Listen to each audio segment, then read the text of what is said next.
Hello, everyone, and welcome to the spooky, scary TTRPG that is based on the Magnus Archives, a homebrew created by the lovely Corinne called Speak Uneasy, a Lovecraftian-esque setting in the 1920s and 30s.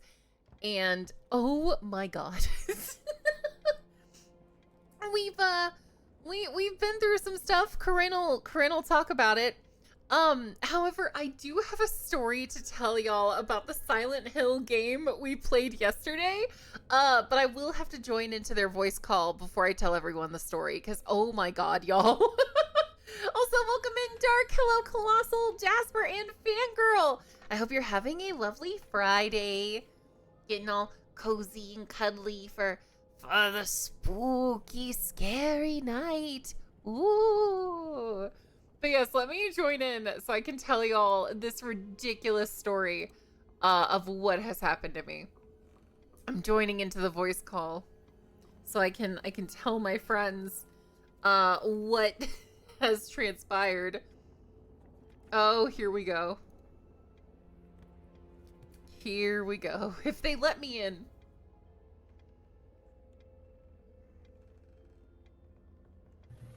Hello.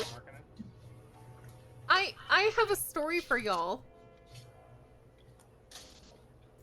What's the story? Can you speak a little more? I need to make sure your levels are good. I am talking. I'm talking like I would. And now I'm singing. Oh my god. Oh my god. So beautiful tonight. Oh, Autumn is dancing. It's a sight. Well, we were talking about something not concerning at all before you got here, so don't worry. Yeah, don't worry. You didn't miss nothing. Oh, I don't like that. So I have a story for y'all that I wanted to save for on stream. So I played this game, the Silent Hill game, yesterday, and my mom joined in as I was speaking a certain way. Val, can you mute your mic? I hear our dog just being disgusting with his water bowl. God, this creature, I can't. Thank you, Val. We have a golden retriever that loves water, and he'll drink water until he, gets sick. Anyway, so my mom joined in just as I was fighting these, ladies, right? These, lady puppets, and they're naked, and so I was saying things to them. My mom called me today, and she goes, Roxanne, I did not raise you to speak that way to young women. I was like, Mom, they're monsters. So yeah, she was giving me a talk like she would give my brothers. Like, you need to be respectful. If you need to say the F word, say, oh, Frankenstein. It's like Halloween anyway. And I was like, Mother. So, kind of in the vein of oh, Frankenstein, my mom, to stop from swearing when we were little, she started saying oh, pizza. So, then there was all the little Italian kids in our family, if going to school and then dropping these and saying oh, pizza. I feel like if it was an Italian swear, it should be Lunchables pizza. Yeah. I feel like that would be, Oh yeah, my mom's not Italian in the slightest. She would just need to say something that wasn't gonna be bad, and she picked pizza. Oh, but pizza. Then it turned into a bunch of small Italian kids dropping things and saying, "Oh, pizza." Oh, that's so cute and such a stereotype. Yeah. But I had to share that with y'all. That my mom gave me the talk about respecting women and not swearing so much. I feel like she's finally accepted me. I'm surprised it's taken this long, really. Yeah, I'm just glad she didn't get onto you for the rest of us in chat, because I remember distinctly saying, seconds before I saw her first chat, Roxy, she's running slit first at you.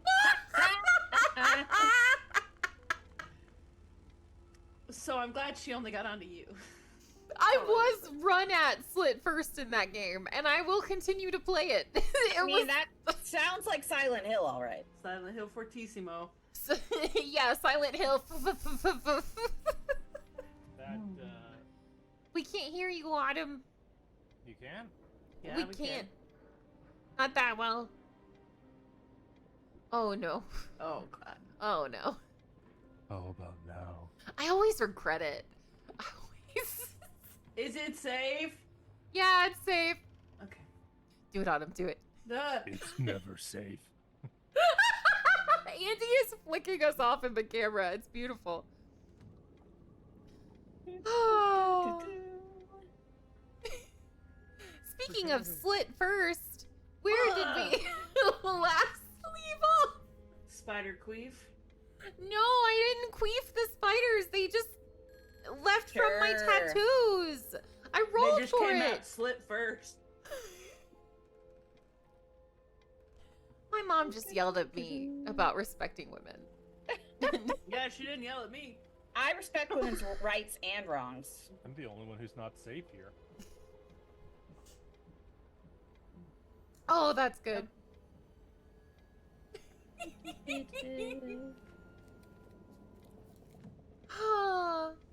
Speaking of terrifying things, Corinne, I think we're ready. Are we ready, friends? All right. We're truly ready. No, we're not. But welcome to Speak Uneasy. We are back with another session. We are sadly missing Karma, but we will continue nonetheless. I am Corinne. I am your game master. And, well, I'm here to make things a little bit spooky. I have our intro question. Sorry. Yeah. If your character had to order a pizza, what would they order? Go. I like that. Roxy, you're first. I feel like if Alice was ordering a pizza. Also, hello, my name is Roxy and I'm playing Alice. Anyway, I feel like if she were ordering a pizza in socialite company, it would just be like an elegant, simple cheese pizza, maybe with some like garlic and fancy bits on it, but in socialite society.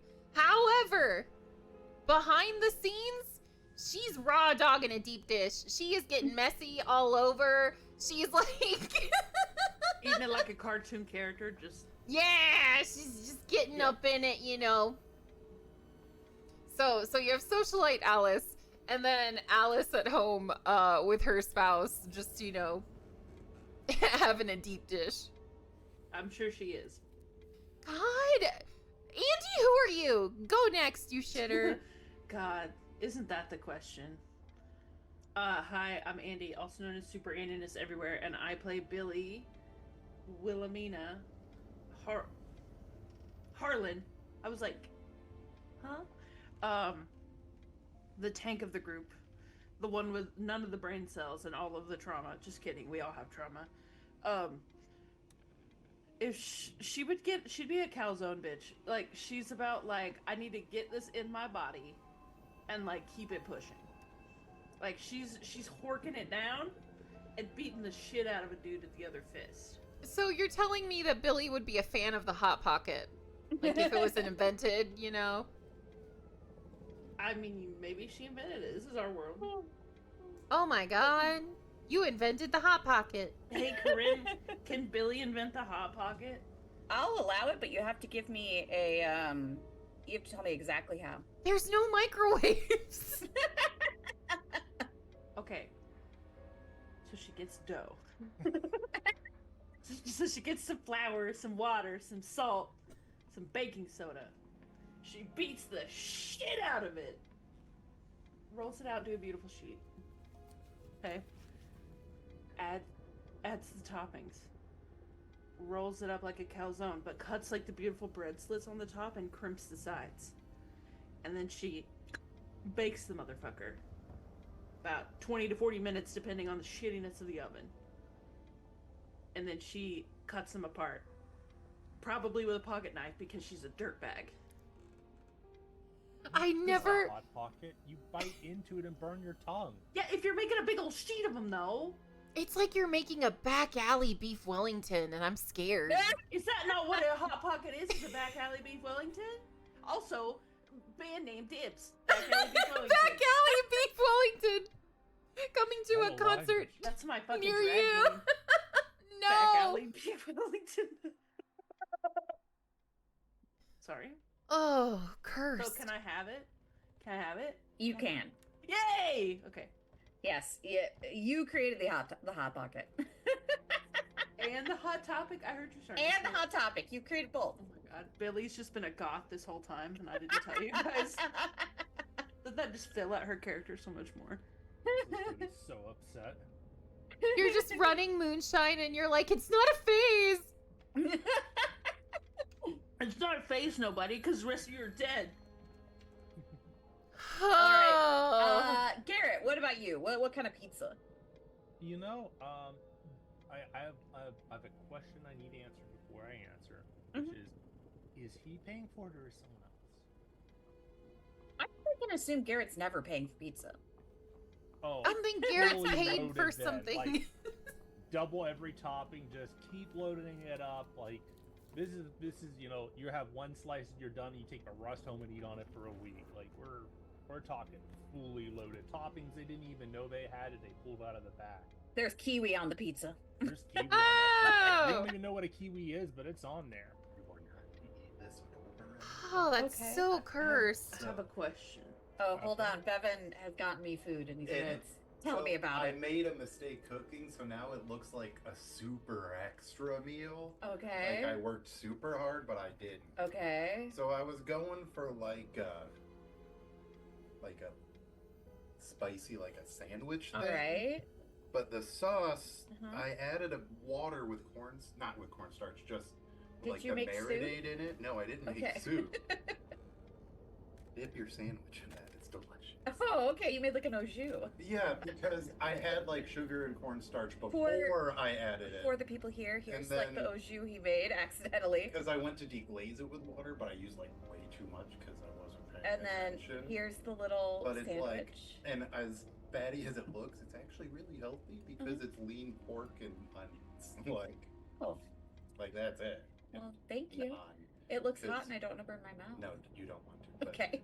non works because you know what a freaking the chalupa or whatever Uh-huh. they do at Yeah. Taco Bell. It's just. Well, it looks very good and it smells good. It is Thank good. you. It's just That explains. accidentally way stupid fancier looking.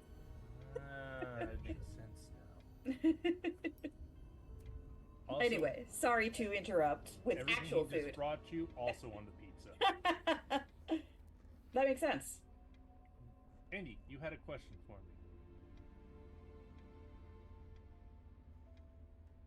I remember.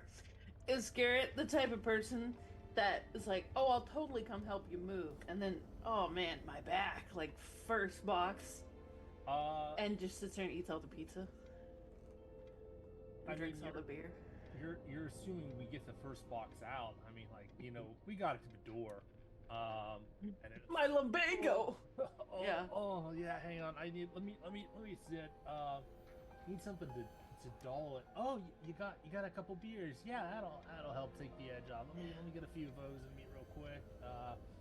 Boy, can't just pound it straight though. Gotta have something to. Oh, the pizza. Right. Oh. That'll help. Yeah, help I even skipped it breakfast. out. You know, Yeah. it's gotta.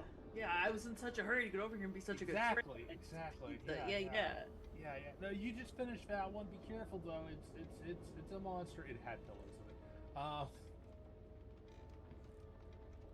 Yeah. No, that's Garrett. That's Wonderful. And what about Mel? Yes, what kind of pizza would Mel eat? So she's not a terribly flashy person, despite her relatively privileged upbringing. Probably just have like pepperoni or even just like a margarita type pizza. I love a margarita. Just keep it simple. Nothing, not trying to impress anybody, and not trying to make myself miserable with the food I eat. Very fair. Now that we know everybody's pizza, do we remember what we did last week?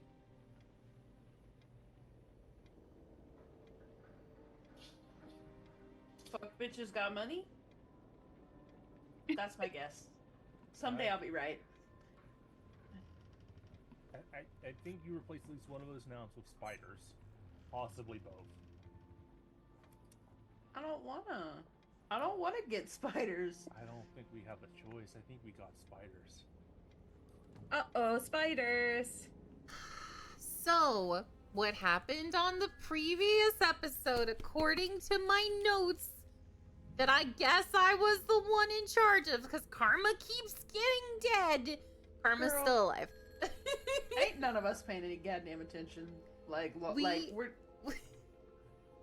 Don't worry, I got this. I'm the other Earth sign. I can write things. So, we learned about Lula Lopez being at a party where every fucking person died. And we learned that the pharmacist dude did not get the poor lady killed, but rather that those fuckers with the little limoncello bottles had visited them previously, and they were the ones to cause her suffering. They gave her those bottles, and the pharmacist assistant passed on due to that. Also, you learned the secret of Alice's spiders, and all of you rejected her except her spouse. So, fuck all y'all. It's fine. It's fine. Just leaving You Alice hit Billy's crying. trauma spot. I don't know I'm what to tell sorry. you. She opened up about who she was. Like They in opened like in spiders up and there were spiders. like in Yeah. K-pop Demon Hunters, but Oh no. my god, don't quote the text at me. Also, hi Cassie. No, don't fuck those spiders. No. But yeah, so Alice is really hurt, but at least Mel is like, I still love you, you freak. So that's nice. Yeah, we had a little bit of an upset last time. The party with split. with the spider queefing. As They fun did as not spider queef! queefing is to say.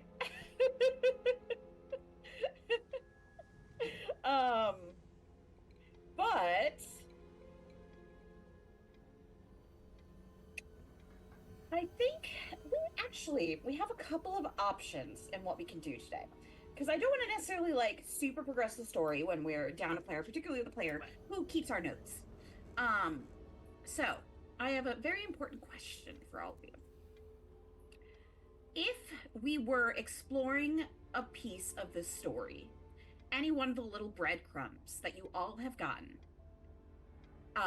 relating to yourselves, your characters, your families, what do you think we would want to dive a little deeper into today? Now, if you need any reminders about the little breadcrumbs we've gotten, let me know. That's what I call my spiders, my little breadcrumbs. That doesn't make it better. That makes it strictly worse, actually.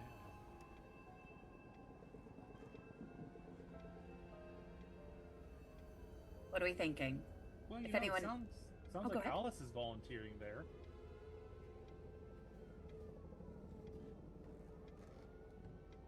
Are can find you- out where are the you- spiders come from? You know where they come from. I showed you. Whoa, Her whoa, you coochie? can't show us that. My tattoos. None are What would they around the call it? cooch. None. I rolled for it. Mill will have to confirm that.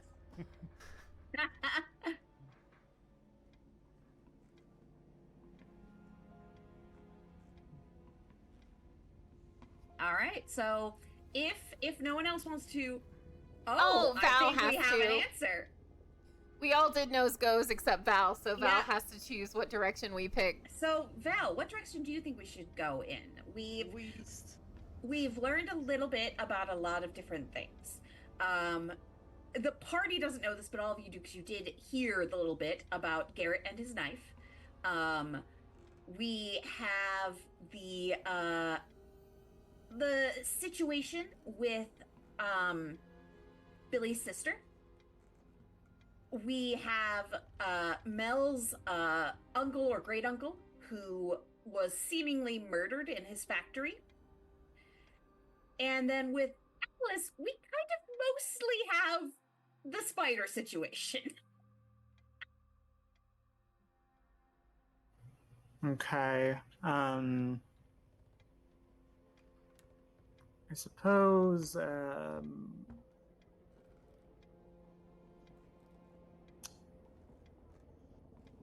The knife was like the biggest cliffhanger, so I want that resolved sooner than the other things.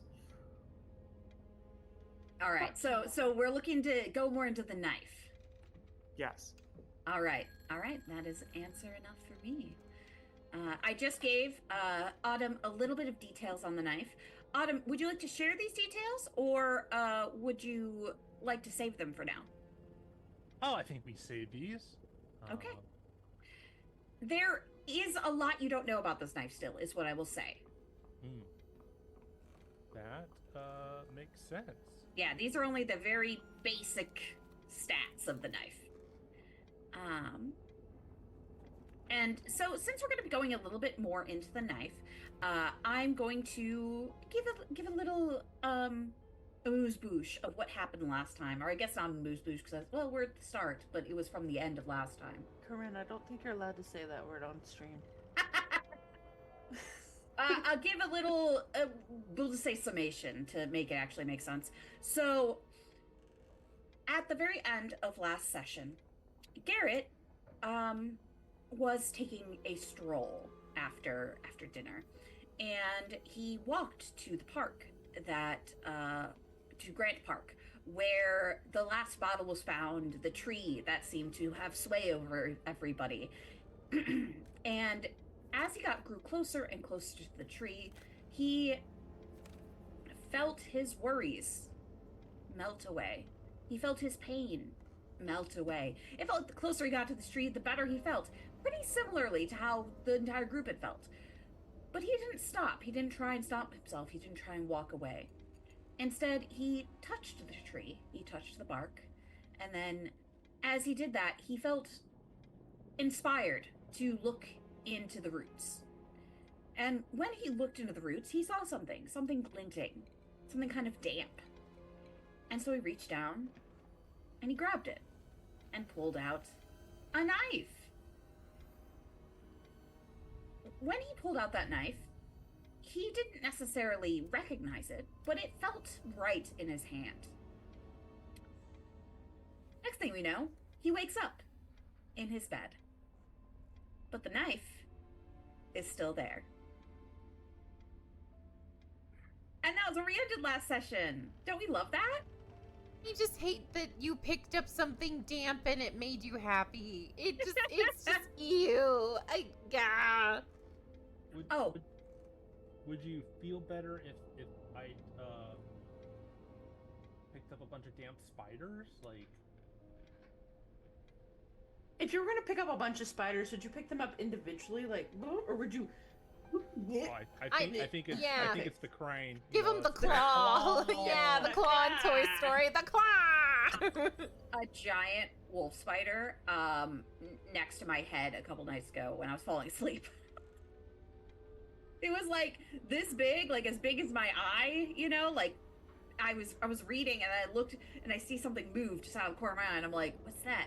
And I just get this feeling in my gut. I'm like, that is a big spider. Like I haven't even seen it. It's just the shadow. And I knew just the way it moved it screamed spider. And so I immediately like ripped off my CPAP, pushed it aside, stood up, and then I had to lean over and tap Bevan.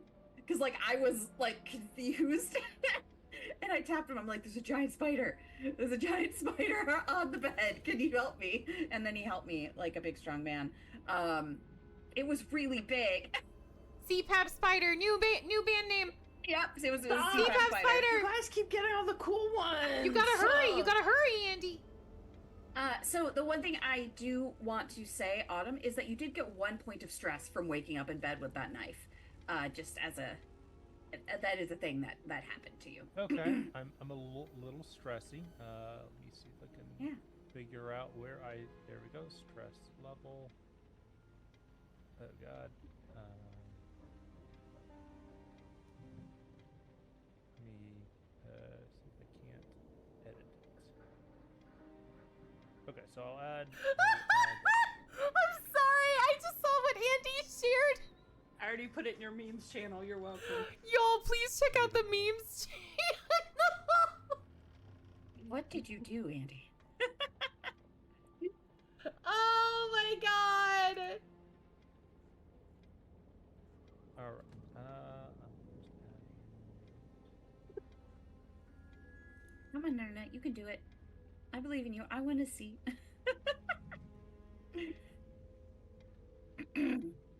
Just saw that when I did it, and I'm like, I have to make this a thing real quick, so I did it. Enjoy.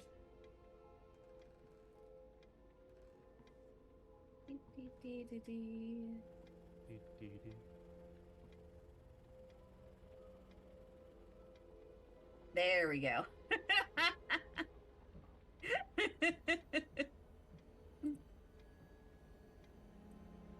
All right.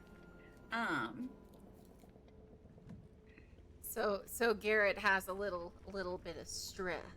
Got a little bit of stress. A little bit of stress. I'm thinking if I want to change the music here. I think we're gonna change it. Oh?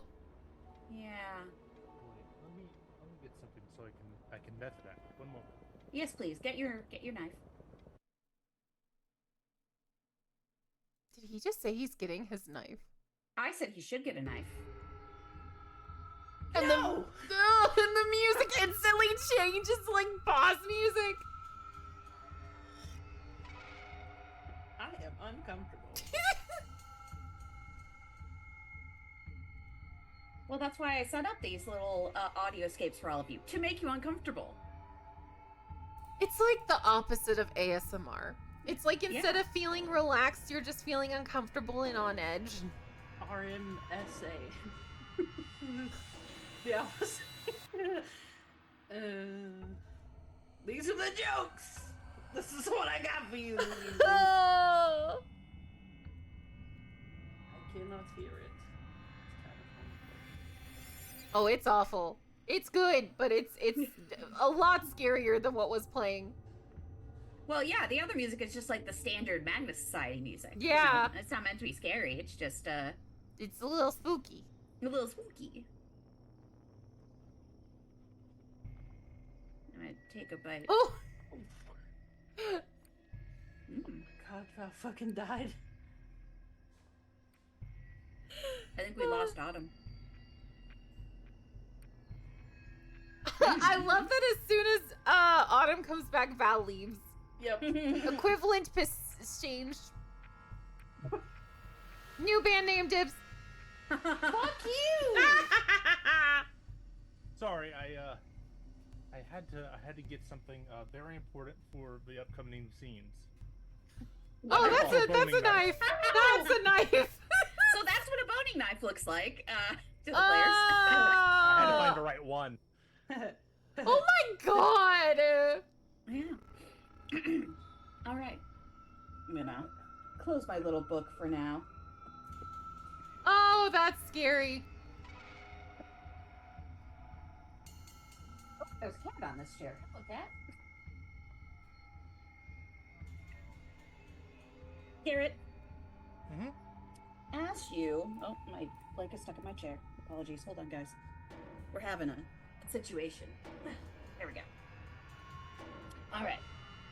Garrett, as you awaken, blade in your hand, you feel a fine sheen of sweat starting to cool over your skin. And that knife that you have never seen before, but it feels familiar in your grip, almost like it was made for you. It glints in the light.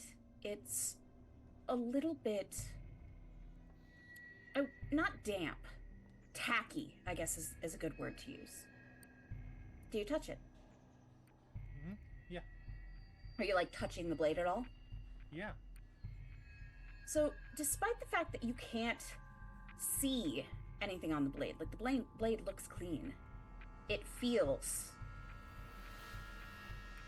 sticky and wet and a little tacky, as if there was something there that you can't see. When I pull my hand away, is there anything on my fingers? Oh, wonderful question. There is. They're red.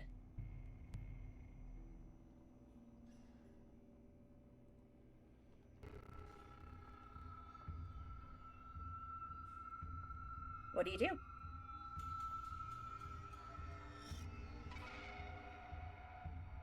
Figure out which pocket is the most appropriate to store this in so I don't accidentally stab myself. Hey, can all of you go look in the memes channel real quick? Is it gonna hurt my feelings? No, if anything, it'll really Oh, yeah. make your day. You look way too happy. That's gonna be an emote. That Yeah. right there. Also, welcome in cave. Autumn has just sleepwalked into grabbing a knife that is covered in blood. Yeah, Just- you know, like you did.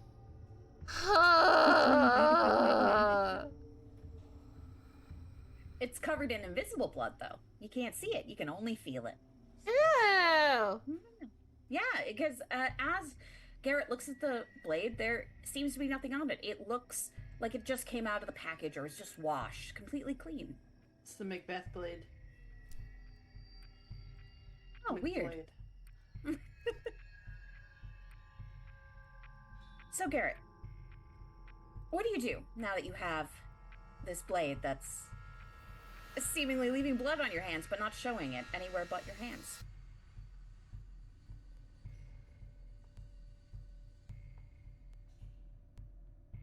And this blade makes me feel Oh, good. it does make you feel good.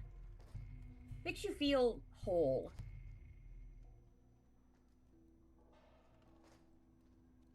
I want to DM you something, Yeah, and then you can tell me if it has any effect. yeah, of course.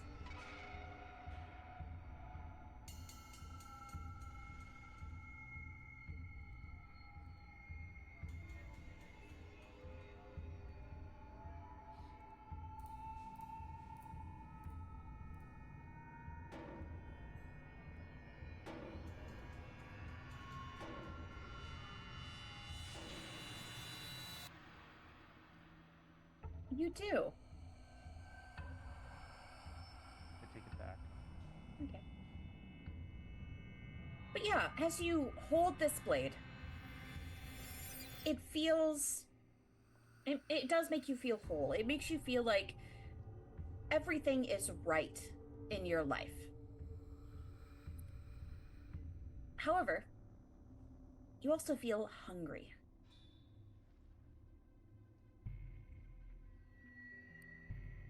Well, it's time to get some pizza. Must be. It's about, we'll say 8 a.m. There's no time that's not pizza time. All right. So you're heading down to get pizza. Yeah. What are you doing with the knife? Oh, it's in one of my jacket pockets. The one that won't accidentally stab me. Oh, wonderful. So glad to hear. All right. So, as you begin to walk, out of your apartment, you leave, you get all your things, you leave, lock up, do all the normal things you would do when you were leaving. As you step outside of your building,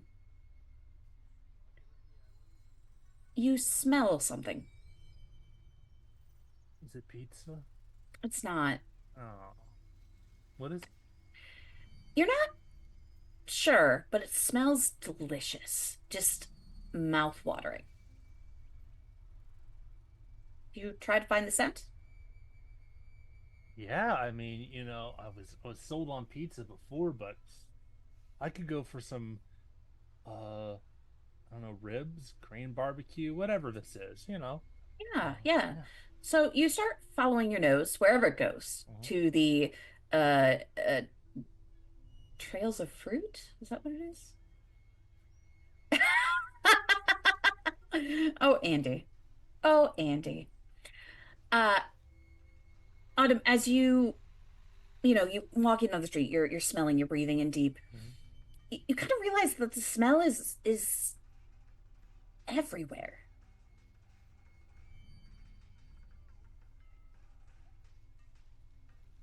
Which one of these shops is cooking that? Which And I'd like you to make me essentially would be like an intelligence or a will save for me. This is going to be a 15 difficulty for you. I rolled exactly a 15. Oh, wonderful. So, as you stand here smelling this beautiful smell, somebody bumps into you. Hmm.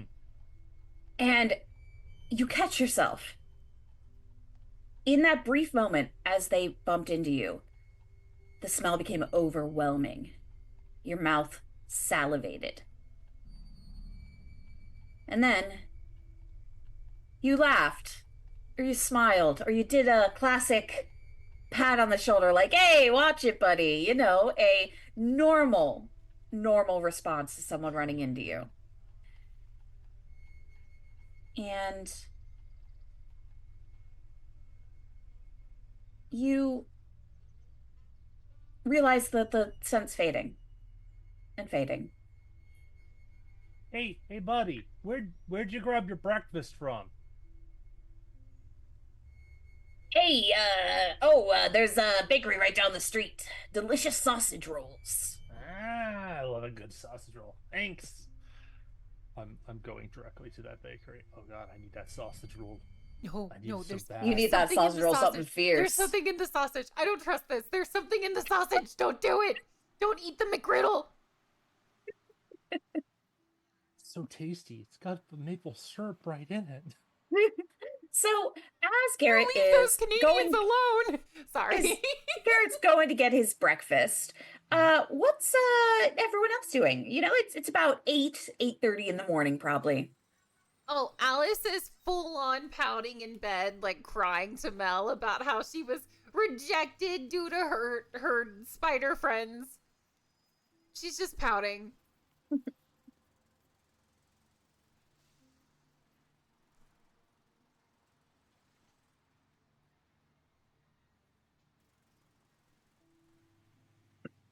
I don't know what Billy's up to, but that's what I'm Alice mocking is. Corinne for eating, taking a huge bite right after asking the player a question. I was Sorry. gonna talk. I was letting Roxy talk. I do have to say an amazing comment in our chat. Canadian bacon isn't supposed to be made of Canadians. Autumn. We do love Canadians. Dude. They're Alright. fine. So, Alice, you're having a bit of a rough morning. People don't wiggle. Did you not sleep well the night before? People don't wake hours. Shut up! You're the worst. No, she went to bed eventually, but she was very sad. Mm-hmm. And what does she usually do when she's sad like this? I'm sure she's felt othered before. How does she usually cope with that? She usually rants to Mel. just like also has like some champagne or wine and takes a bubble bath. So imagine just she's taking a bubble bath and she's holding wine and she's just talking constantly. Okay. When you did that the night before, can I get an intellect roll here, or like a will, essentially? This is going to be We'll say a 12 or higher. What's my bonus to that, or is it just a flat roll? It would, generally speaking, be flat unless you were like trained in an intellect, specifically. I don't know if she was. I think it was pretty heavy in occult. Okay. 16. All right. So as you were, in your bath, talking to Mel, drinking your wine, you felt this really heavy sense of sorrow wash over you. You were able to shake it off. But there was a brief point in time where you felt like you had never been more alone in the world.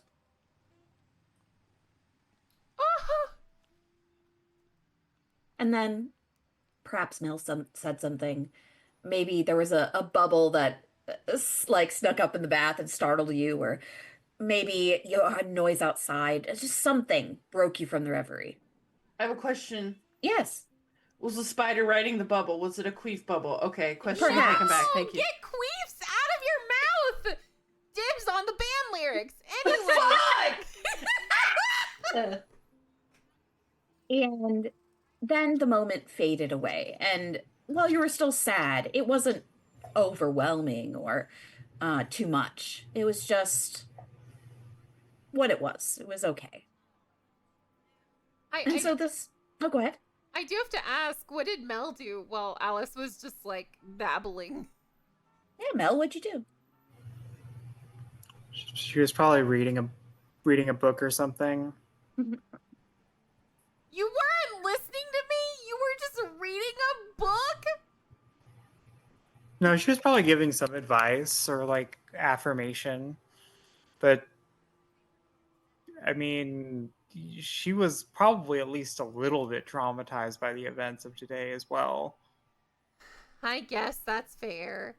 Also, Andy, can you say out loud what you've typed in the Zoom chat, please?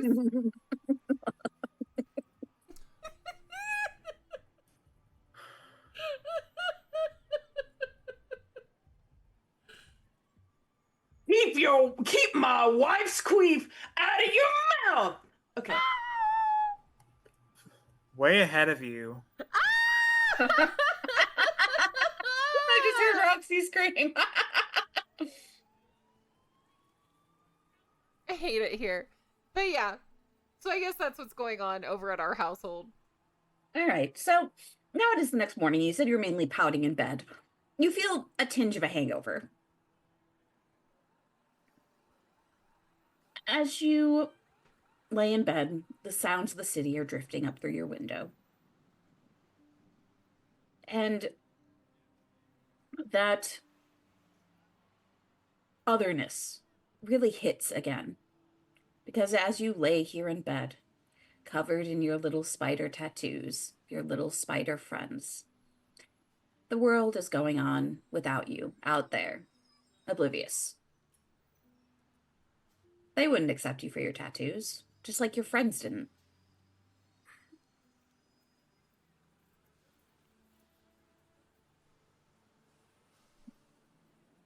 Yeah, get shit on. Nobody likes you. God damn it. Sorry. I need to unplug my microphone for 15 minutes. I'm going to time myself out. She saves their lives, and because she's different, she's judged. It's just, of course this happens. Welcome to adulthood. Billy isn't here right now. Hey!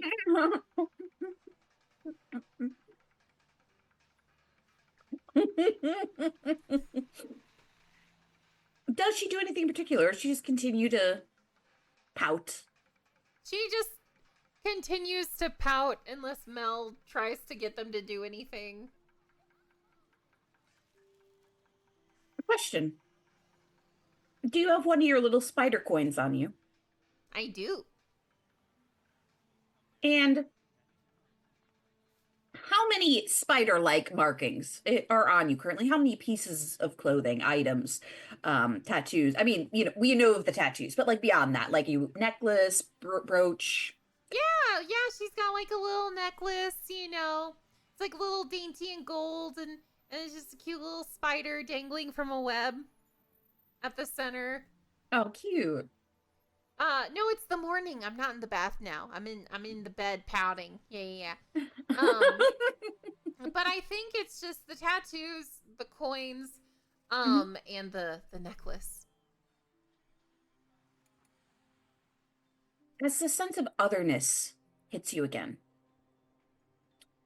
you notice that your tattoos are moving on their own, just a little. Little trembles, as if the web had been shook beneath them. Alice is gonna pet them. Like, they're there. I know. Yes, It's okay. the web shooketh.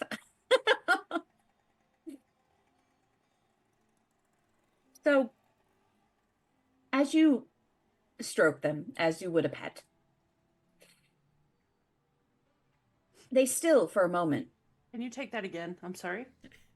as you stroke them, as you would a pet, Children, all of you. You have to. I did. they settle. Sorry. God So- forbid any of us have to go to the doctor with a numb left arm and left side of our body because we won't be able to be like, I think I'm having a stroke. You want to give me another one? Hey! Hey, oh! I hate it here. As you tend to them, they still no longer trembling. But you feel something else. Something cold. Where are your necklaces?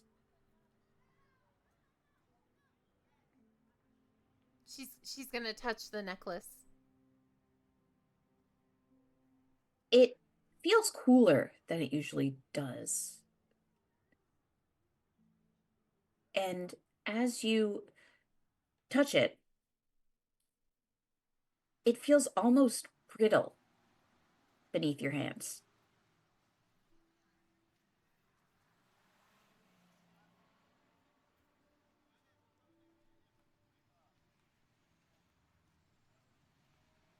Alice isn't used to this. She's gonna talk to the necklace and try to soothe it also, and just think spidery thoughts. Try to remind herself of her roots.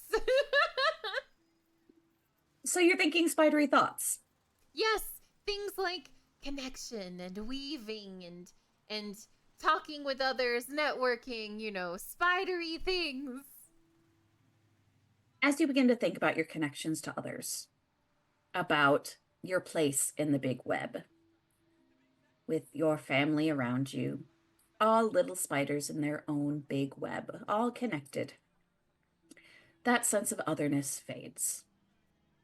Your friends may not understand yet, but they've all taken a little bit of the web into themselves, hasn't they?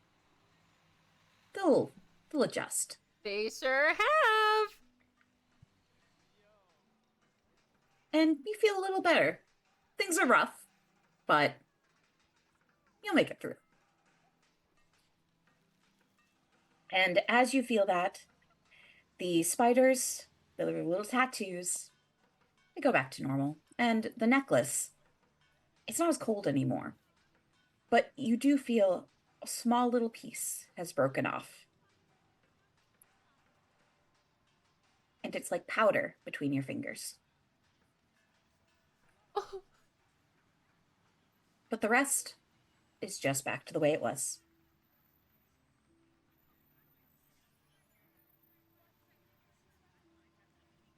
wounded but still here. Exactly. Now we'll go to Val. What is Mel doing this fine morning?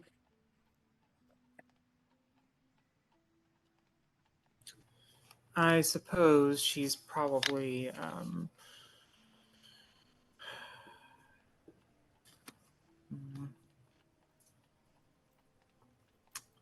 Right now, she's probably. Hmm.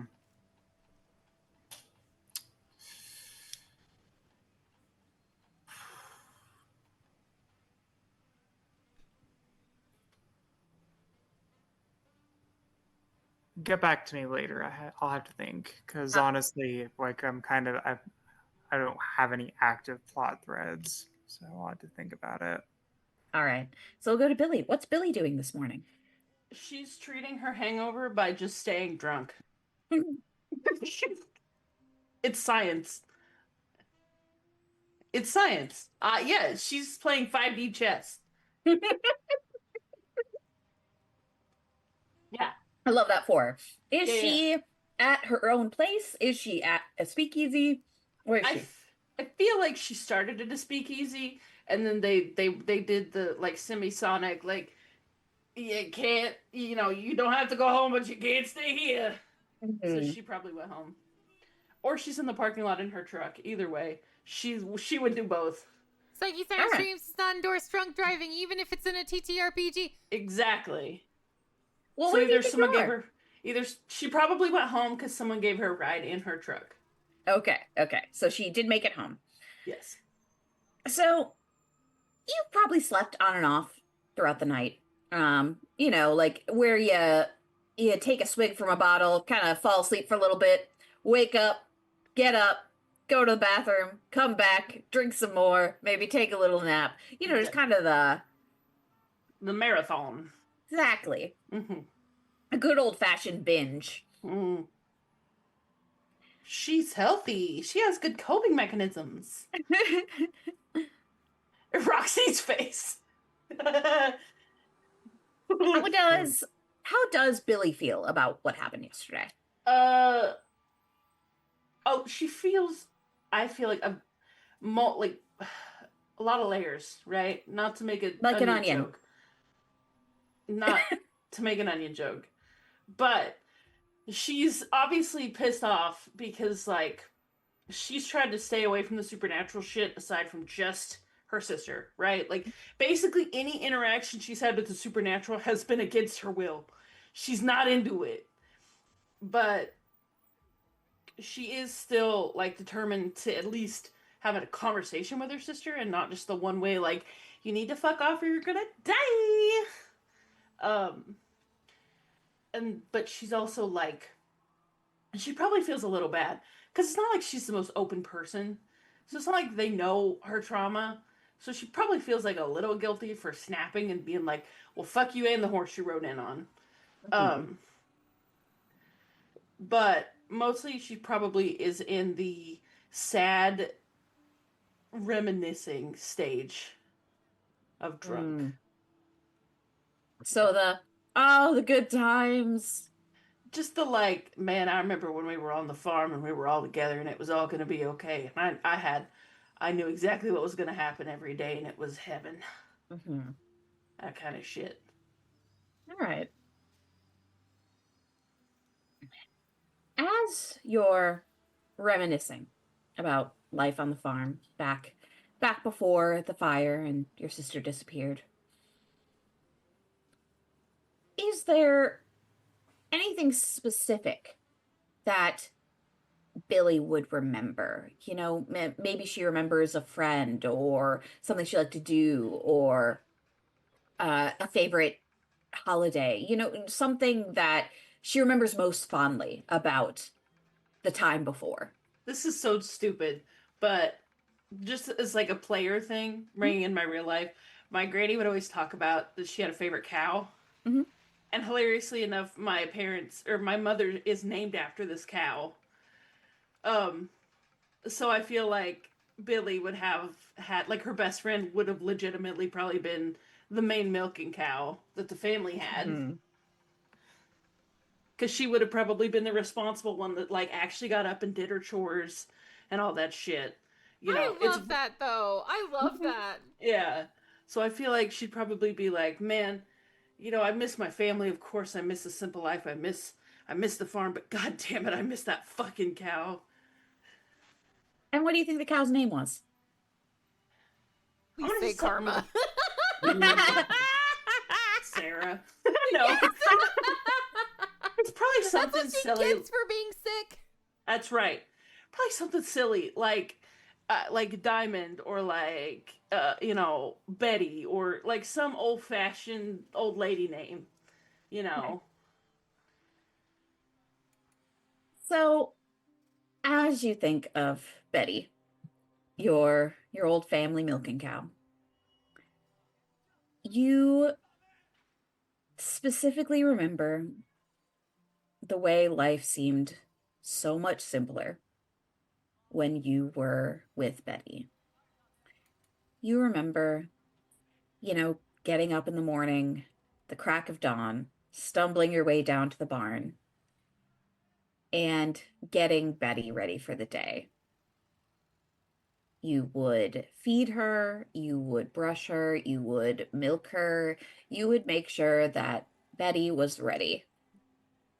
Because as much as you couldn't control the world outside of the farm, you could always do this. You could always take care of Betty. Yeah. Unfortunately, when the, house burned, you didn't lose Betty necessarily. Betty was in the barn. She was safe. She was far away. But you couldn't keep the farm. She probably would have sold her to a neighbor. You know how they would go back in the day, and one of them would go under, so they'd sell out their livestock to neighbors, so they Yeah. knew they'd be fed, took care of, and all that stuff. So she probably had to sell her off to a neighbor on like a slaughter farm or something. And so do we think Betty's still alive? No, she would have kind of grown up alongside the cow, and Yeah. if Billy's grown, that Okay. once a cow stops Say giving no. milk, you eat her. Say no, because what if Corinne pans to Autumn eating her like cow ribs? Say no. Say she's dead. No, she is dead. Like that's Yeah. the thing. Okay. She's once they stop giving milk, you Mhm. eat We 'em. don't know what Autumn's about to eat, so I'm just saying. Gotta have that Betty burger. God damn it. So you know that Betty is long since passed. She did live a full life for a dairy cow, but the rest of that life wasn't with you. And it comes back to you just how much the supernatural is taken from you. As much as it took Betty, as much as it took your home and the farm and your parents and your sister, it more so took your innocence. It took your safety. How does that make Billy feel? Jubilous? No, she feels like shit. Mhm. I mean, how would you feel? You know what I mean? Just that Yeah. there's not a word for the overwhelming kind of Jobish loss of everything and everyone you've ever loved.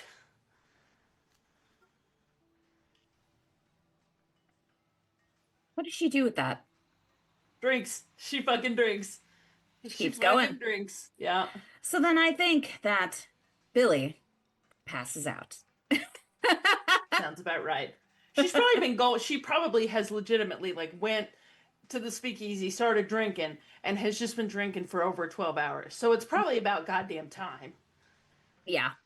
Yeah, I think so. Cave, goddamn it. Yeah, there probably is a German word for it. 100% correct. Schmetterling. That's butterfly. So Val, do we know what Mel is doing yet? Or would you like me to go back to Garrett? So I think she's probably decided that she wants to do some research for the occult sort of book that she's been writing. She wants to do some research on strange happenings that she's become somewhat privy to without being directly involved in. So she she starts off by going to a library. Okay. I don't think she has any illusions that this will be a particular profitable excursion, but it's worth it. It's you got to start somewhere. Mhm. Maybe you can rub elbows with the right people while you're out there, and hopefully find some useful stuff that you're not expecting to find. Yeah. So is there anything specific she's kind of starting looking into? Probably like old newspaper articles about things that maybe cataloged under unexplained phenomena, occults, uh, perhaps like police crackdowns on like supposed satanic rituals or something like that. I know we are not even close to a satanic panic point in time, but there's probably been something in the past that would be aligned with that sort of. Yeah. So you're specifically like trying to look into I think perhaps would probably be most closely aligned would be like spiritualism as well as like secret societies, things like that. Yes. But when they went wrong. Yes, basically, she's probably something of a cynic about the whole thing, and she doesn't necessarily believe in it, but she finds the study of occult practices and cult behaviors to be interesting. Like, why do people do these sorts of things? Yeah. And perhaps this is inspired somewhat by her family's history, because her family is pretty well off. Even if she's been excluded from the lion's share of that benefit of that, maybe she's seen some strange things that might lead her to suspect some, like, be curious about the why of it all, especially since she's something of an outsider, even from an insider perspective. Yeah. So as you're looking into these things, you find that there is a strange occurrence that's been happening in the area. Oh, sorry, Val, can you mute? We hear our voices through you. Thank you. Okay, go ahead, Pixie. There's been a strange occurrence that has happened not so regularly that the police are necessarily following it yet, but more so that it's happened enough over the past decade that it's noted as being strange. There's been various music clubs that have had, well, massacres occur at them. And a lot of these music clubs were underground jazz clubs. And so essentially the research that you're finding is suggesting that there's a connection between jazz and murder, which really seems like fear-mongering, honestly. But it is strange that there's been more than a couple massacres in underground jazz clubs in the past decade. Okay, that's definitely unusual. Does it say where these have occurred, if they're local, and if not, like, what is the nearest location, how long ago did it happen, etc.? So there is at least one or two of these locations that have occurred that have been in Chicago. One has since gone under. The club did not continue after a rather bloody night where basically everyone in attendance was slaughtered. The strange thing was that they couldn't figure out who did it, which is part of the reason the club closed. A lot of superstition. The other club is still around. That one is called The Bee's Knees. And it is about a 10-minute walk from your apartment. You've never been, at least not to your knowledge. It seems that usually, at least there used to be, big shows that would happen there that were, keeping it on the DL, but they were pretty popular. However, those shows stopped about a year ago after the last incident. And since then, they've kept it a lot more low key.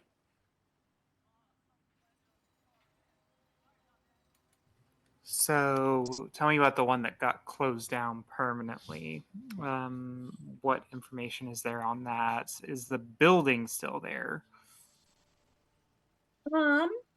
Yeah, I'd like you to roll a intelligence research roll of some kind. Do you have any kind of bonuses for research? Like, are you trained? Probably my player sheet has gone the way of the dodo, so I'm not entirely certain. I think it's likely that I would have put something in there because of sort of character I'm trying to play. So I'm going to say likely. We'll say yes, you were trained then. I would like you to roll a d20. You're trying to hit a 12 or higher. Well, I didn't reach it. What'd you get? I'm just curious now. 2. A 2. Okay. Yeah, pretty bad. So you do still find out some things. You know that the building that used to house the club that's gone now, literally burned. It burned to the ground shortly, essentially the same day of the massacre. There was a massacre, and then the building burned down, and the only way they knew that the massacre occurred is because when they went and looked at what was left of the bodies, their deaths didn't make sense for just dying in a fire. Why didn't anyone try to escape? So on and so forth. And they found one body outside of the club that had been stabbed repeatedly. Sorry if you can hear our whiny dog who just constantly wants attention. Well, you must give attention. Oh, constantly. But yeah, one of the seeming patrons had made it out and was stabbed repeatedly. But by the time police arrived, the building was up in flames and they could not rescue anyone inside. The club was named Gossamer Thread. Okay. Did they find a murder weapon? Nope. Was anybody charged with the arson and/or? Someone was charged with arson, but they claimed they didn't do it. Were they indicted, convicted, or? Yep, they were convicted. They are currently in jail. Okay. Their name is Louis, Louis, Wright, Wright.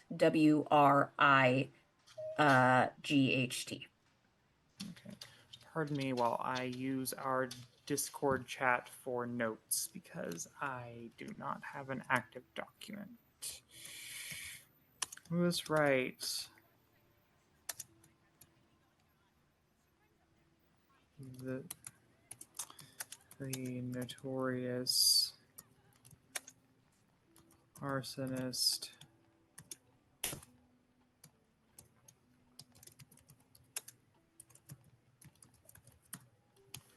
Okay.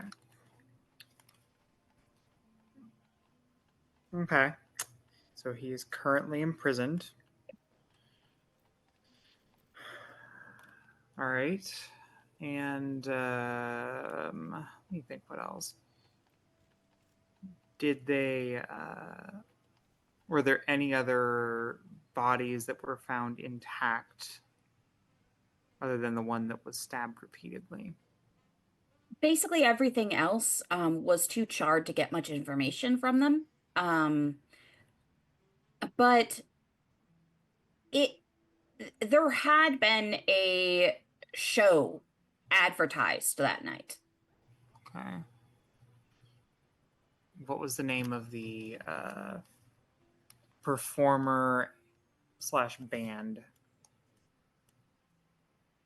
The performer, it's actually hard to read the name. You're looking at these papers and it's kind of like smudged out.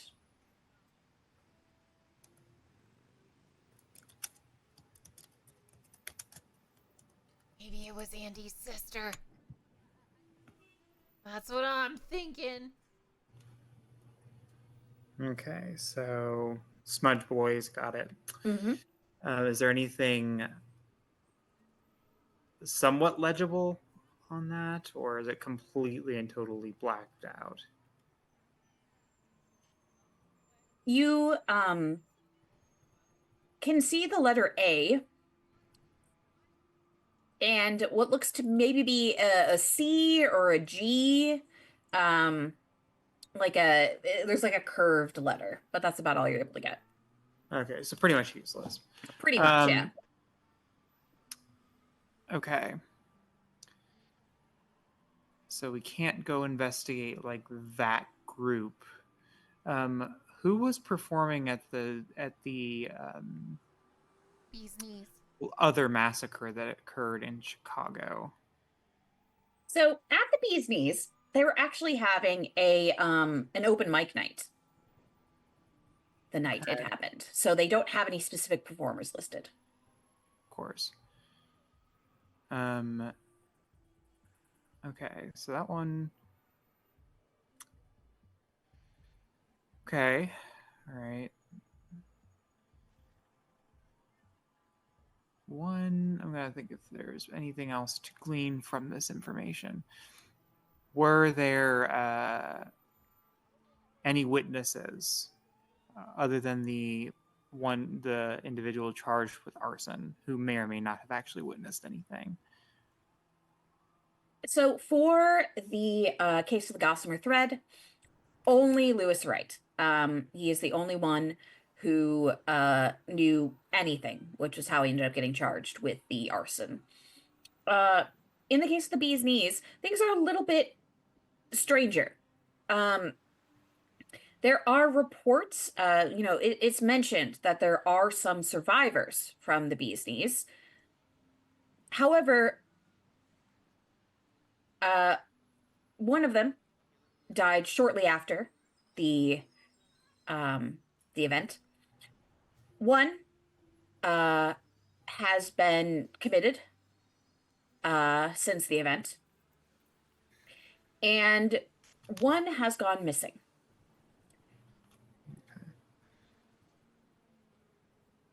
Okay, I'm assuming that's all three. That there were only three of them. Yes, there was only three. So one is completely gone. Mhm. One is probably not much help due to being in a sort of deteriorated mental state, and one is not physically present and possibly dead. We don't know. Yes, you don't know. Would you like their names? Sure. Okay. So the individual who passed on shortly after was named Henrietta Brown. The the person who is committed is named Paula Short. And then the person who is missing is named Robert Glass. Robert, what? Glass, as in you're drinking a glass of milk. A glass of Robert. Glass of Delicious. Robert. Autumn, no. We're not to you yet, Autumn. Robert Frosted Glass. Ugh.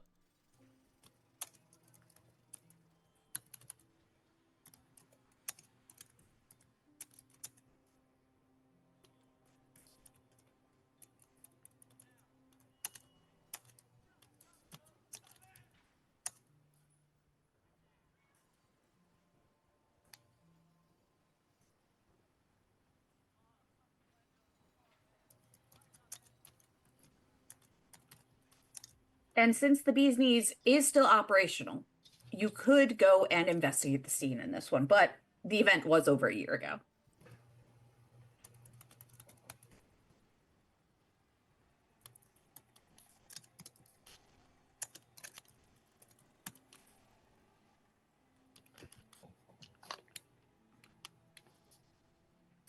Okay. I'm going to say yeah, she probably would end up going to the to investigate that at some point in the near future. I'm just trying to figure out if there's anything else worth looking into here before I leave. Does anything else stand out to me about these that is perhaps I can't necessarily connect because I'm not physically looking at the papers? I guess I should say, if I were looking at these, I might be able to draw conclusions. But since I can't, Yeah. is there something that the character might notice that I am physically incapable of seeing? Yeah.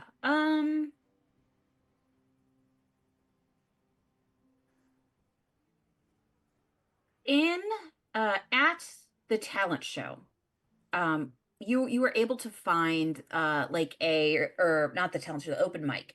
You were able to see that at the open mic they were advertising that there was going to be a music producer there listening in.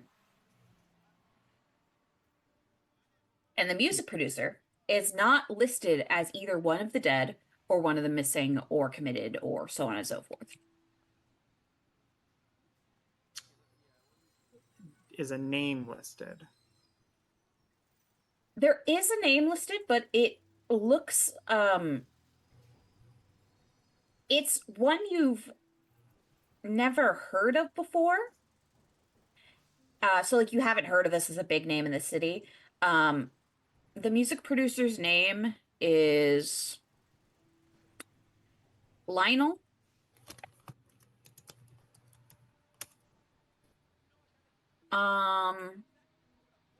French.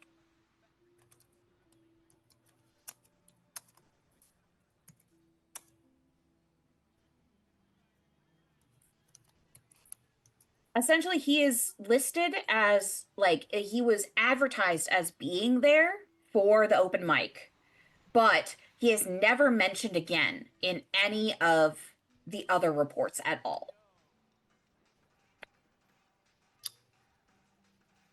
Okay. Okay.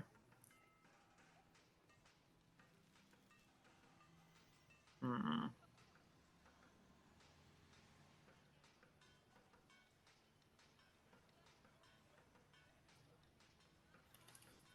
Okay.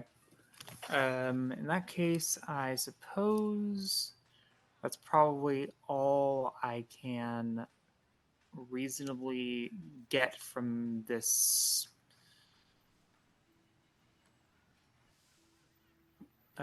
endeavor. I will maybe. Well, first things first, I'm going to go to the bee's knees. Preferably during daylight hours because, well, I'm trying to think. She's kind of, she's a bit reckless. She might just end up going whenever she has an opportunity to do so. She's not had reason to be leery of doing something like that. So she'd probably do something that I would consider to be kind of stupid, or at least foolish. So she's going rogue, is what you're saying. Probably yes. Okay. So Mel leaves the library, intent on heading to the bee's knees to see what else she can dig up. And with that, we head back to Garrett, who is trying to have a delicious breakfast. So that sausage roll. That sausage roll. We're back to it. You get your sausage roll and you are getting ready to eat it. You're at like a little table outside. And as you go to take a bite, it smells good, but it doesn't really smell like what you were smelling before. Maybe it's on the inside. Oh. You take a bite, and it's pretty good. I mean, it's a well-made. Nothing really to write home about. Not really explaining that overwhelming, delicious smell that you were just absolutely bowled over by before. I think that guy lied to me. Yeah, this wasn't half as good as you thought it was going to be.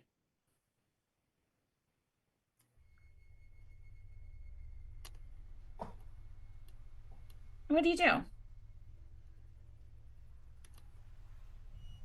Am I still hungry? Oh, ravenous.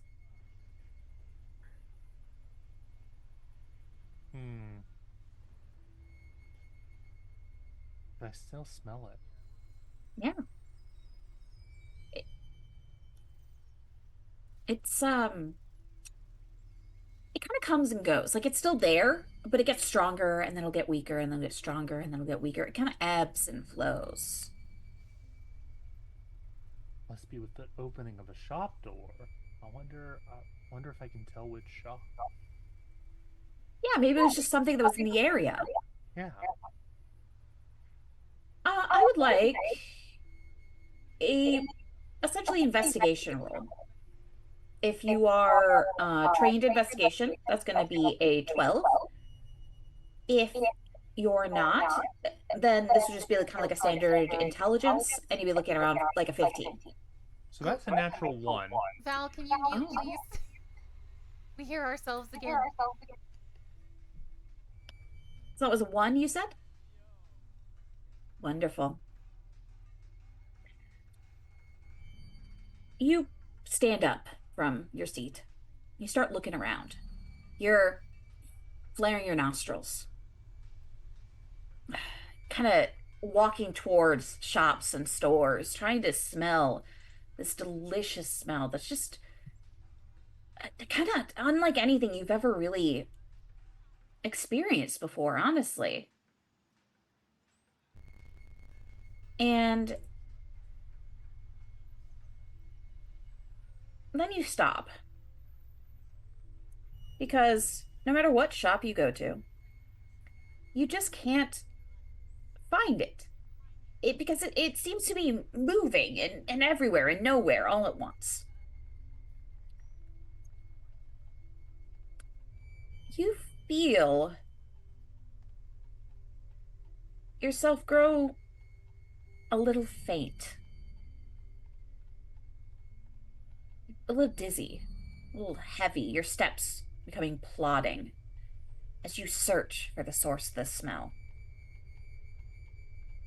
Can't be far. The knife, it feels heavy in your pocket.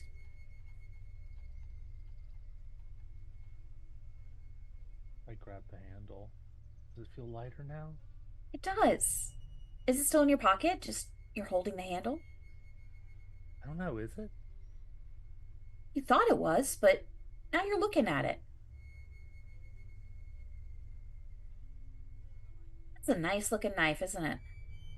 Yeah. It's really sharp.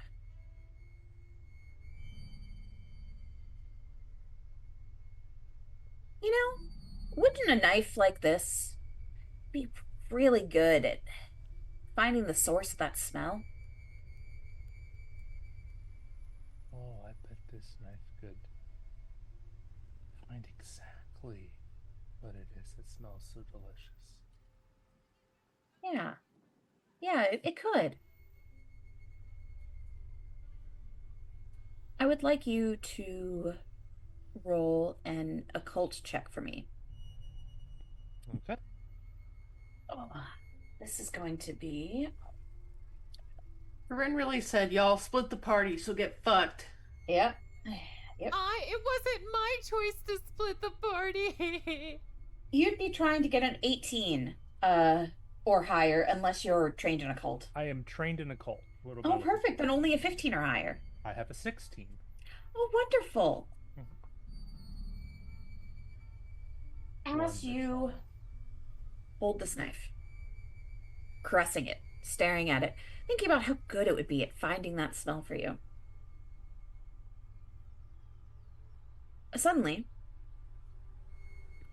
you remember something else in your pocket. A certain coin. And that coin is growing warmer.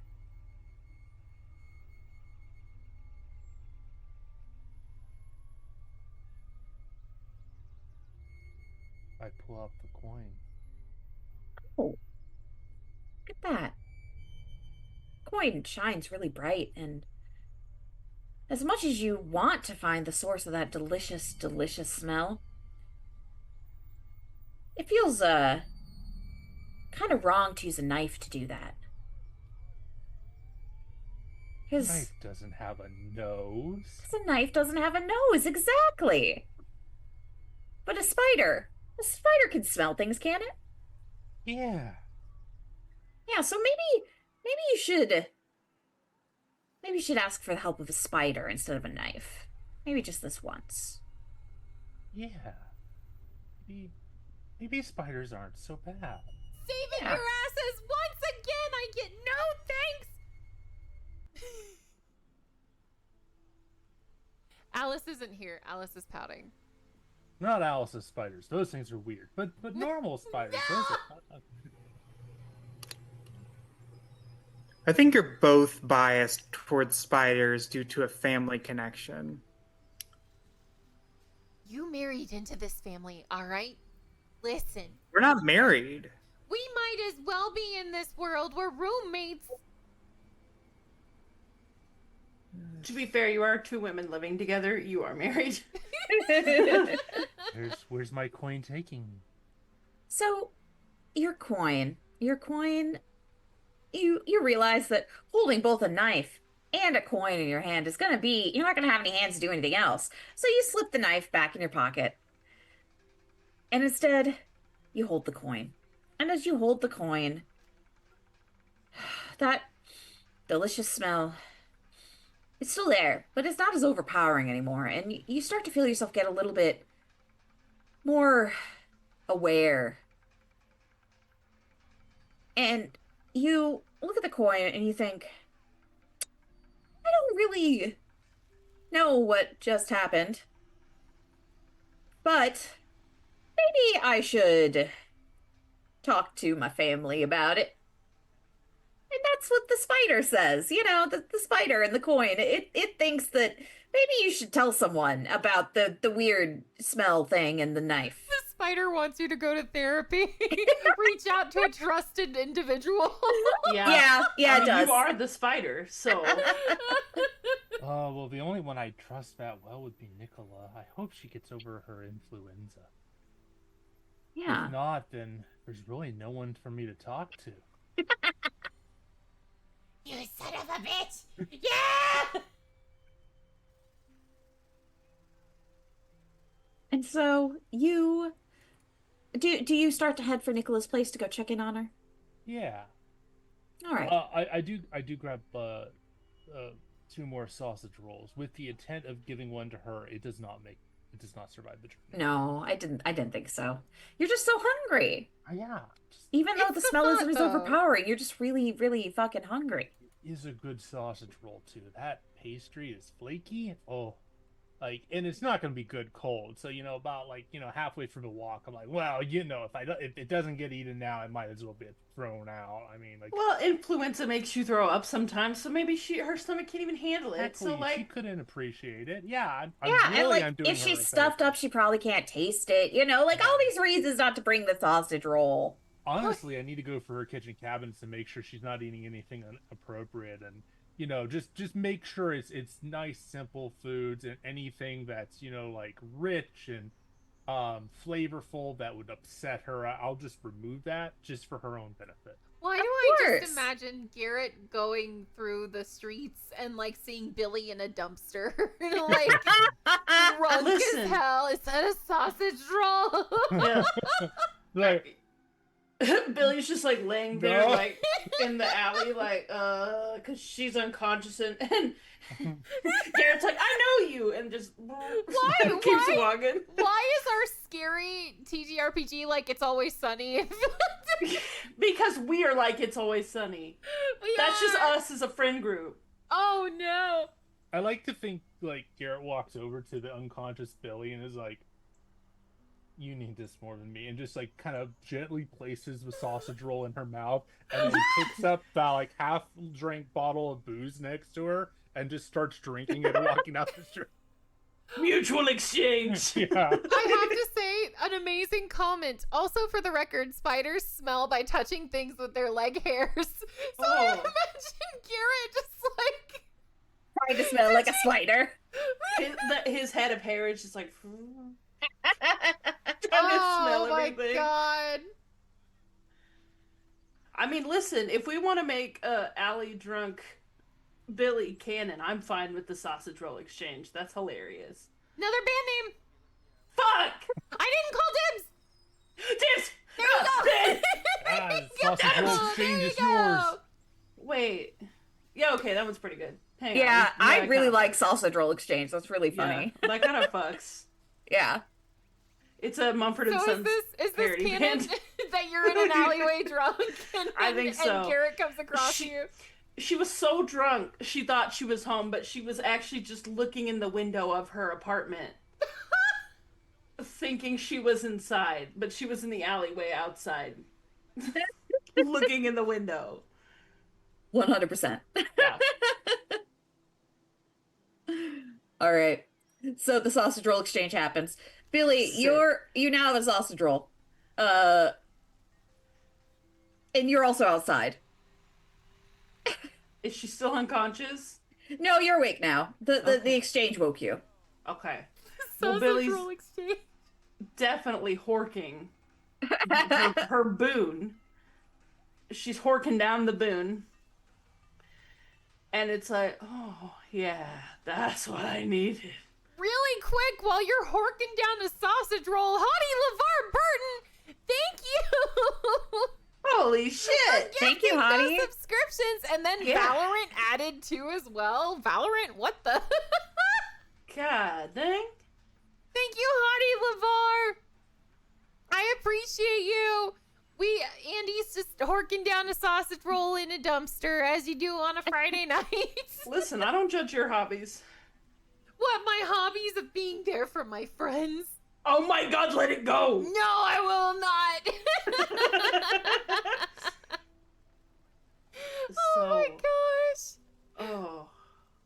Yeah, she's definitely eating that. Just like, oh yeah. That, you know when you're like heavily inebriated on any substance and you get that good, greasy, nasty street food and you're just like 3 a.m. fucking high off your ass hash browns? I love nothing more than nachos when I'm inebriated.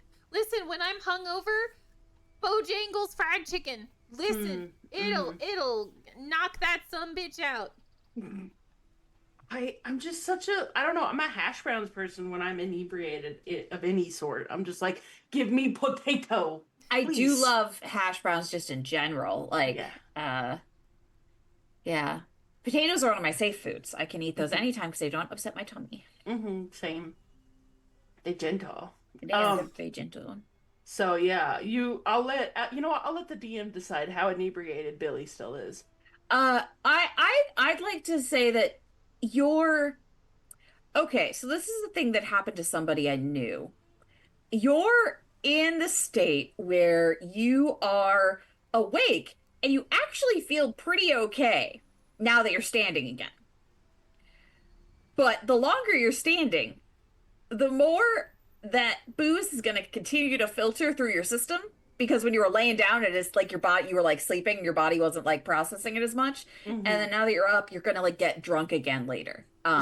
So she's like speed running into her house. Yeah. Yeah. This time actually making it. Yeah. Not just the alley outside. Yeah, because like you're okay for now, but you're gonna get progressively drunker. And she's not new to this. She would know. Yeah.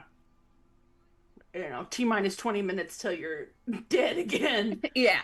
Does she say anything to Garrett, or do you just... He was gone. He took the booze and left. I forgot. He just left the sausage roll with you and took your alcohol. I forgot.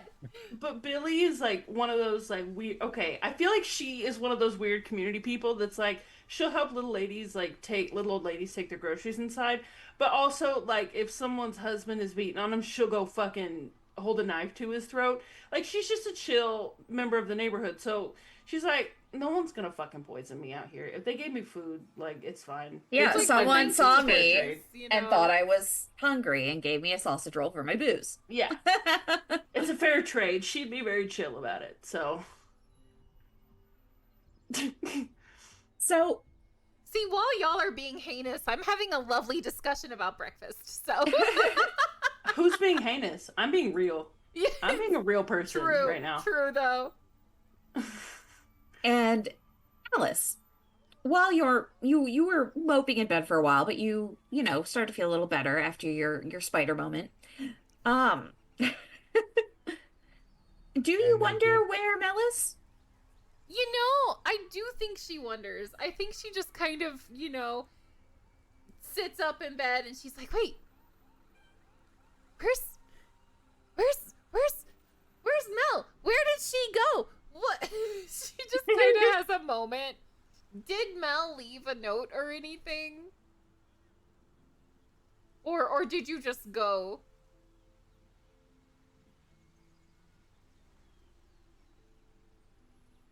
Oh, Val is typing. No, I was trying to get unmuted. Okay. She probably left a note, went to library, and maybe Sorry, our golden retriever is very probably talkative. left a note, went to library, whatever library is nearby. Okay, okay. All right. So, Alice, at first you have that brief moment of panic of where's Mel? And then you find the note. But I would like to do a bit of a dramatic a shift here for a moment. So we have that moment of where's Mel? And then like you're looking down and reading the note, and then we kind of go over to Mel. And Mel, you're in front of the bee's knees. You went without me? What? She did. She said she was going right there.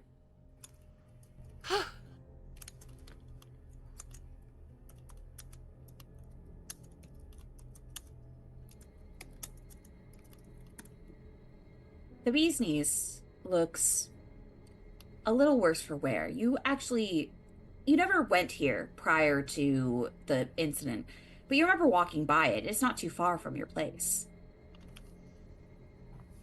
It used to be a cute little corner that had a bright yellow door. And it said, it called itself the Bee's Knees Bar and Grill. But, the bar part got scratched out when there was prohibition. So then it was just the Bee's Knees, like some tape over it, grill. And then someone had stuck another little sign on there that said Ant Club. So it became the Bee's Knees Grill and Club. But it had this cute little bright yellow door. Or at least it used to. The door is kind of dirty now. And it looks like the paint has started to chip away. At the moment, you think it'd be too early for them to be open. Unless, maybe they changed their hours after the incident. Do you try to go inside? Yeah, I try to go inside. The door sticks a little. Wait. Is there like honey in the door jam or something? No, just rust. But it does open after a harsh tug. And as you step inside, soft yellow light kind of encompasses you. And you see a floor that's a little sticky. But there is one person at the counter. And she is kind of cleaning it in that exhausted way one does when this isn't the start of their shift, this is the end. You think maybe she's been here all night. She runs her rag over the counter. 1, 2, 3. 1, 2, 3. She doesn't seem to have noticed that you've come in.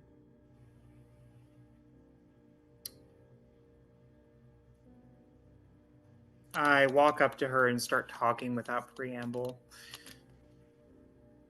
Is this the bee's knees? Are you open? Very tired, bloodshot eyes meet yours. And her hand doesn't stop moving. 1, 2, 3, 1, 2, 3, over the counter. Yeah, it's the bee's knees. Technically, we're open. We're always open.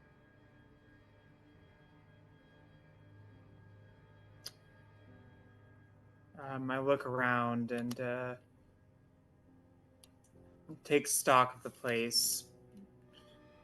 Does it look dusty at all? Grimy? Unclean? Kind of grimy, but you can't tell if that's just because this woman looks tired or something else.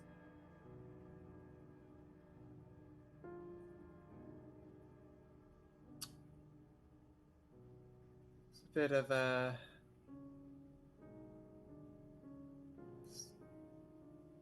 quite the establishment you have here. Well, it used to be pretty nice. She clears her throat. I would like a investigation. This would be I'd say a 12 if you're untrained, but I think we said you were trained in investigation, so that would be a 9 or higher. Oh my god. I rolled a 5. So, you don't see anything strange. Everything's pretty normal. You notice there is a hallway off to the side. It's a little dark over there.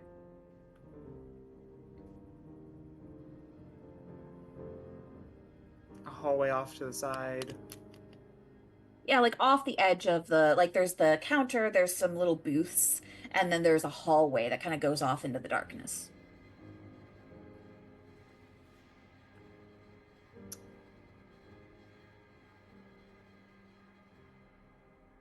I'm gonna say even she's not stupid enough to go into that alone.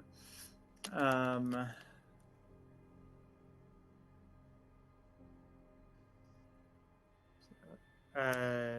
trying to think about.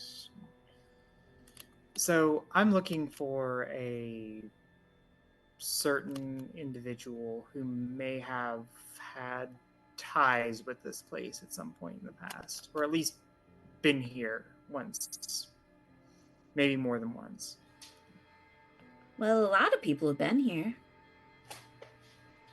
Well, this one has a name. Well, I've got a name. I'm sure you do. His name's Lionel French. Lionel. Lionel.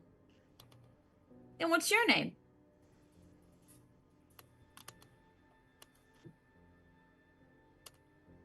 My name is Lem.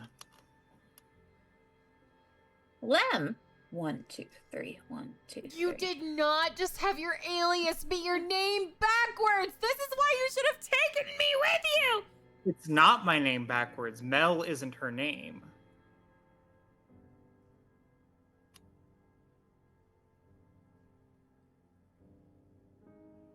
She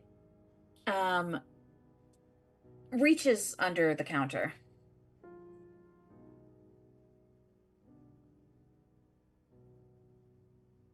And then starts to come back up.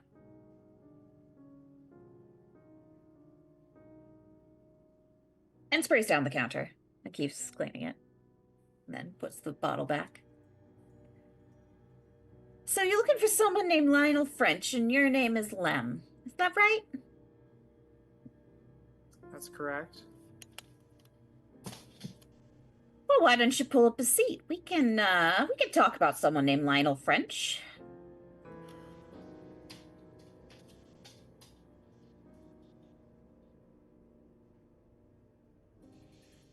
Sure. Why not? You want something to eat? You want some juice? Coffee? I already ate, but thank you. Oh, eating mighty early. All right. Water? She clears her throat I'm again. thirsty right now either. All right, it gets mighty dry in here. You're sure? I'm sure, but I appreciate the offer. And as you say that, she finally stops, like her hand slows, and she kind of folds up the rag and puts it aside. Lionel French. No, I've heard that name before. What would he have done here? I don't feel like you worked here. I know everyone who worked here. So he was a music producer. He's got at least one documented appearance in this location. He was here on an inauspicious night, perhaps the one that resulted in current state of affairs here.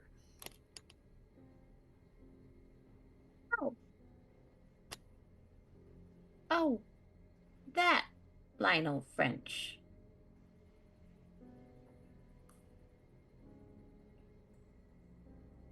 I don't know if I want to talk about that night. And she starts cleaning the counter again. Well, you don't have to talk about the night. In fact,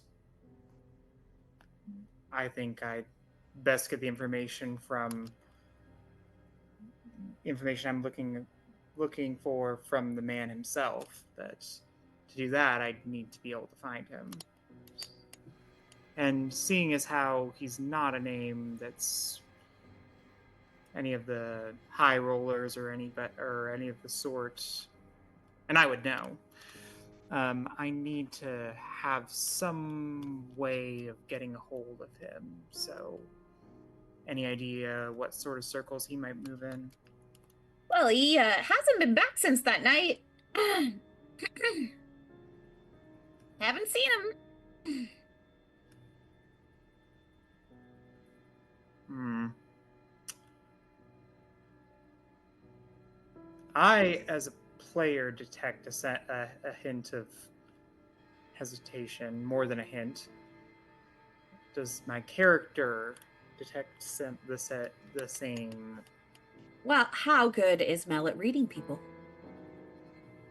Probably not great, but... And you feel a little uncomfortable, but you're not really sure why. Okay.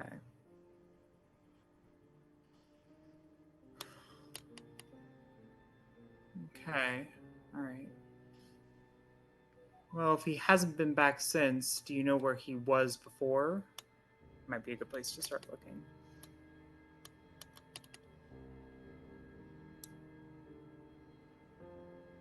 Well, yeah, he used to run the open mics, before, you know? Right, right. Just, we haven't had one since, so I haven't seen him. It's not here. All right. Maybe he's other places, Were these open mics a regular occurrence, or was it something that was? Maybe I should explain what I'm doing here. So I'm doing some research into bizarre events, and I'm trying to demystify them a little bit. I'm trying to make things that seem a little bit frightening on the surface and inexplicable. I'm trying to bring them to the make them less terrifying, so people aren't quite as well. We're afraid of things we don't get, we don't understand. Savvy? So I'm trying to make some sense of these things for the sake of people who may not understand what's going on. I'm not trying to pry into anything overtly disturbing or occult or anything of the sort. I just want to find out what's going on so I can shed some light on some stuff that may not be so scary, or may just be more mundane. So you're just trying to dispel rumors, maybe. yes. Well, yeah, you can let everyone know that this is a perfectly normal grill and club. Haven't had anything weird happen since in over a year, and oh yeah, it's fine. She got very Midwestern.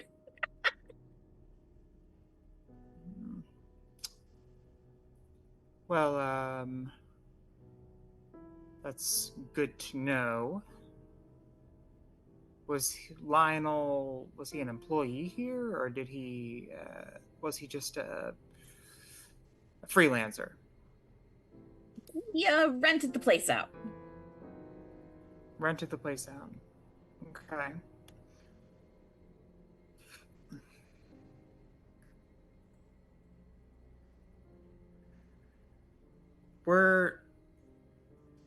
I don't want to tear open old wounds, but were there any other unusual nights, or was that particular night the only one that something odd happened? Well, she clears her throat again. I don't remember anything else happening. It's normal. Just normal. And what happened that night probably wasn't that weird anyway. Just normal grill and sub. And she starts cleaning the counter. Really focusing on the counter. Is there anything unusual about her movements aside from just very, very obviously dancing around the subject? You notice that she's wearing an uncharacteristically warm looking outfit. Like as if she were you can really, the only skin you can see is her hands and her face, which is kind of weird for the weather. Okay. All right.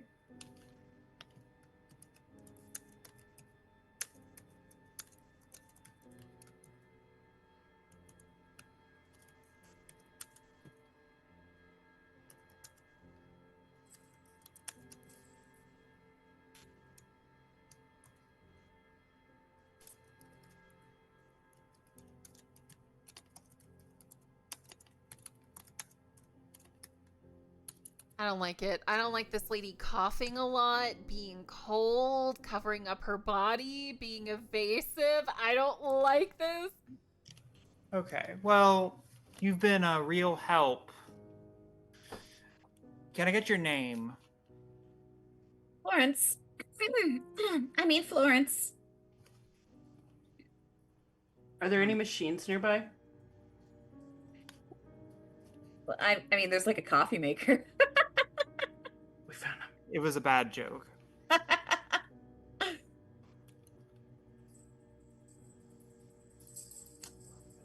All right.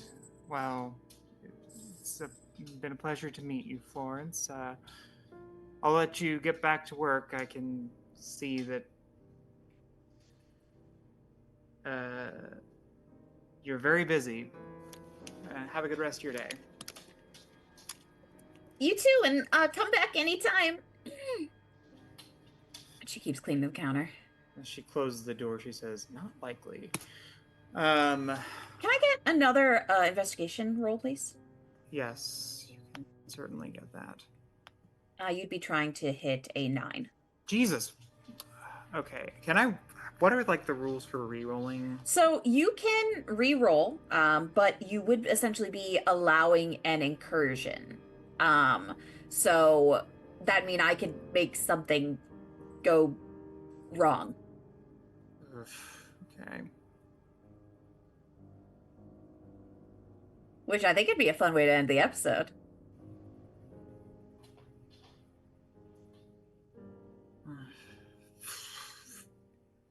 Let's do it. Why not? All right, roll again for me. Okay, I got a 12. All right, that is what you needed.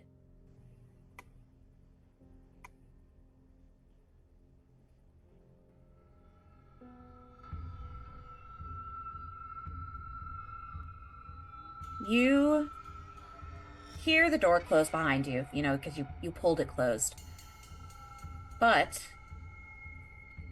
as you start to walk away, suddenly the door is pulled open again. You feel the wind rush against your back. And a hand grabs your shoulder and yanks you backwards. The door slams shut. And as you look up, you see Florence. But you notice that when her hand had reached out to grab you, her sleeve had been pulled up. And you see that she's been stitched together. Almost like a doll or like a Frankenstein's monster. And the strength she had was much too much for the slight woman she seemed. As you're pulled backwards, and you see her doing it, there's a shape behind her. One that's kind of tall and gaunt. And that's where we'll leave it today.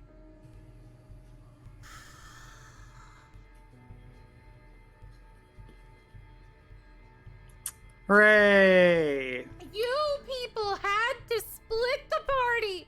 You. Yippee! Oh my God! Put the knife down on him. Thank you all so much for tuning in to our weekly TTRPG of the Magnus Archives, where we play with our friends and have fun. We love having fun. Tune in next time to see if Val fucking dies. We probably wouldn't kill any of you this early, right? Right? I mean, it would be the 10th episode. 10's a nice round number.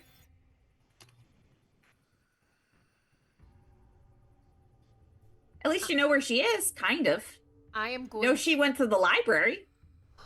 I just imagine Alice like feeling one of her coins like get really hot, like something's wrong. Something. Unfortunately, it was Garrett's coin. Oh my god, it would be because both of you are dealing with things. Tune in next time to see whatever the fuck happens. But hey, at least Billy got a sausage roll. Yeah, in a dumpster. Take care, everyone. Bye, See you everyone. later. Goodbye. Bye.